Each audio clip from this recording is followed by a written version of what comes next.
ہمارا سسٹم تھوڑا سا ایسا ہے، کئی دفعہ اسٹرائک ہو جاتی ہیں جس کی وجہ سے کیس ہو جاتا ہے، ڈیلے ہو جاتا ہے. کئی دفعہ کچھ وکیل بھی تھوڑے سے اپنے آپ کو اوور برڈن کر لیتے ہیں کہ اگر 2 سے 3 ہیئرنگز ان کی ہائی کورٹ میں ہیں، 1-2 ہیئرنگز ڈسٹرکٹ کورٹ میں ہیں یا سپریم کورٹ میں ہیں، تو وہ ہر جگہ پہ تو خود پیش نہیں ہو سکتا. کسی نہ کسی چیز کو، کسی نہ کسی کورٹ تو سفر ہوگا جس کی وجہ سے ڈیلے ہوگا. تو یہ ساری معاملات ہیں. کورٹ کو چاہیے کہ وکیل سے پوچھ کے ڈیٹ فکس کرے، ٹائم فکس کرے. اگر یہ چیزیں ہوں اس طریقے سے، اگر تعاون ہو کورٹ کی طرف سے بھی تھوڑا سا، تو بالکل سر یہ کوئی ڈیلے نہ ہو.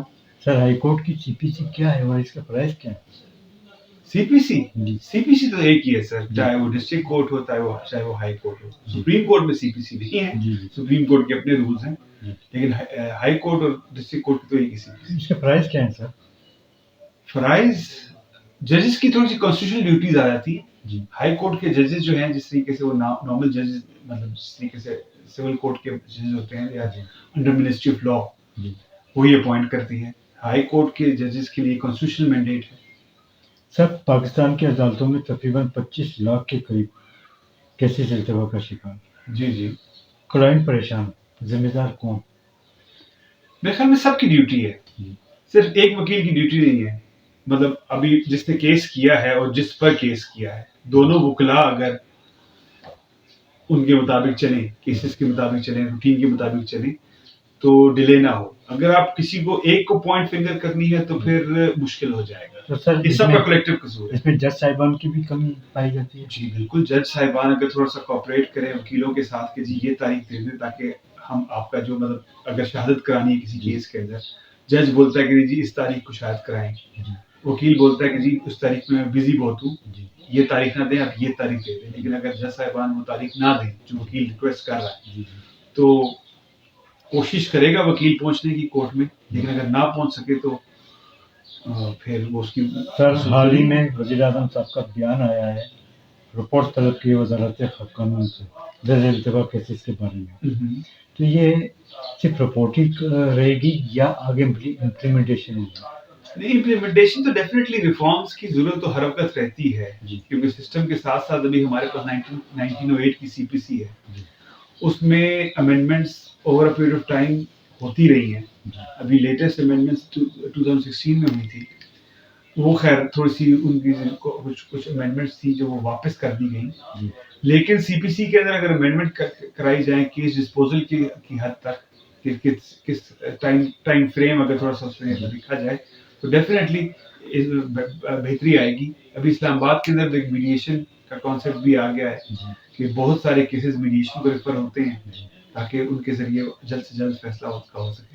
سر بیان کمشنر راولپنڈی چٹا صاحب، جی چیف جسٹس صاحب کو تنقید کا نشانہ کیوں بنایا، جس سے ہمارے پاکستان کی بھی بدنامی ہوئی؟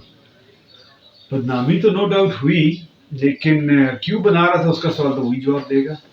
لیکن بنانا چاہیے تھا کہ نہیں بنانا چاہیے تھا، اس پہ ہم کمنٹ کر سکتے ہیں کہ جی آنریبل چیف جسٹس کو بالکل نہیں پوائنٹ آؤٹ کرنا چاہیے تھا. باقی اس نے کیوں کیا یہ تو اس کا جواب وہی. سر عدالتوں میں آئین پاکستان موجود، جی قانون موجود، جج صاحبان کے پاس قلم کی طاقت، کیا چیف جسٹس صاحب اس واقعے پر از خود نوٹس نہیں لے سکتے؟ از خود نوٹس جو ہمارے پاس وہ موٹو مشہور تھا ایک، اس کو کافی اس کے رائٹس آف چیف جسٹس پہ کافی ریزرویشن ہو چکی. نیا جو ایکٹ آیا تھا، ریزرویشن ایکٹ 2023 لاسٹ ایئر جو آیا تھا، اس کے اندر ایک کمیٹی بنا دی گئی ہے 3 سینئر موسٹ ججز کی.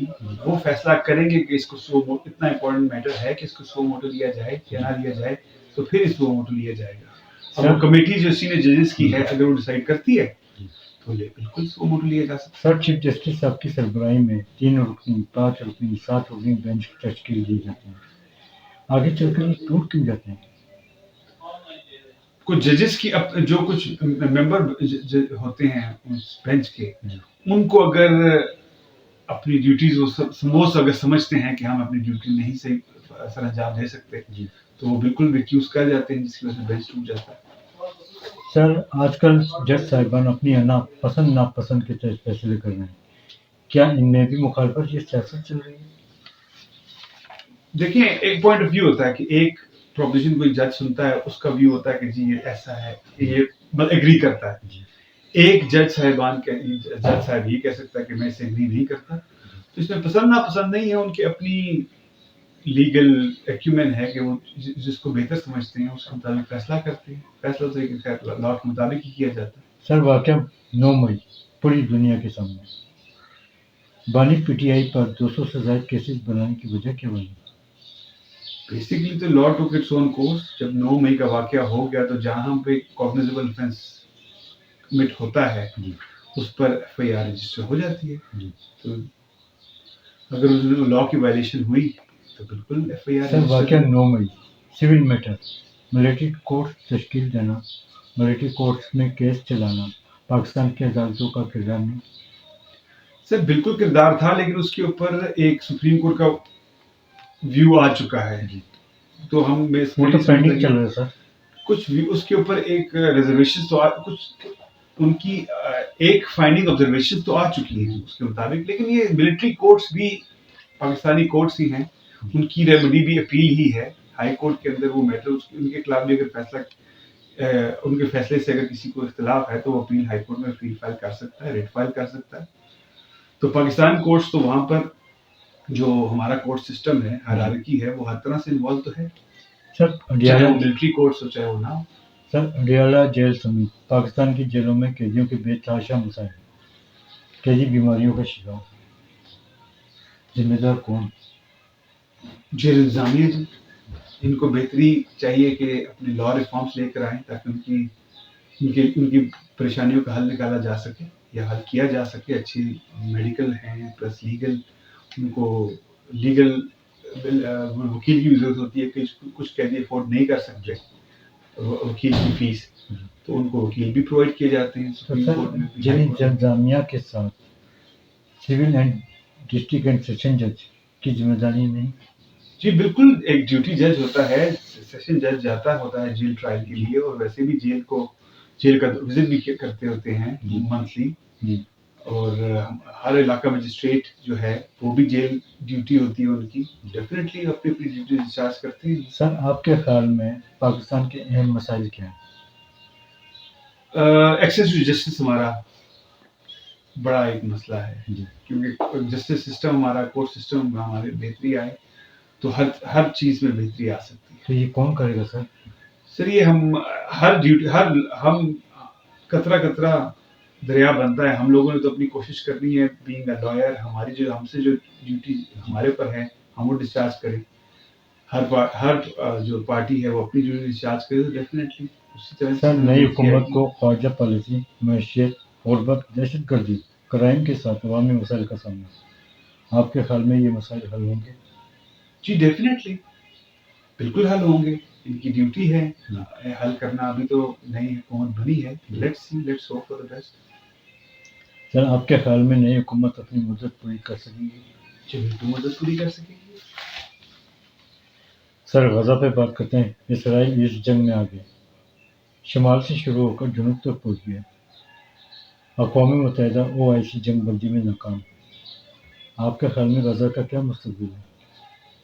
غزہ کا مستقبل یہی ہے کہ جب تک ہم مسلمان ممالک اگر مل کے ایک یک زبان ہو کر اگر اس کو ڈیل نہیں کر سکتے تو پھر اس طرح کے واقعات ہوتے رہیں گے, اور ممالک بھی ہوتے رہیں گے. سر آپ کی نظر میں اگر اسلامی ممالک تھوڑی سی جرت سے کام لے لیں تو مسئلہ غزہ حل ہو سکتا ہے؟ جرت نہیں, عقل مندی سے کام لے لیں جی تو تب بھی ہو سکتے ہیں. کشمیر پہ بات کرتے ہیں سر. تحریک آزادی کشمیر تاریخ کے نازک موڑ پر ذمہ دار کون؟ ہماری ایڈمنسٹریشن ہی ذمہ دار ہے اس بات کی بھی, اور کشمیر کے ہم لوگوں نے اچھا طریقے انہوں نے ہمارے جو بھی کیس ہم نے کشمیر کا بنایا تھا وہ ہم اچھے طریقے سے نہیں کر سکے پیش پوری دنیا کے آگے, جس کی وجہ سے ہمارے ساتھ یہ ہوا.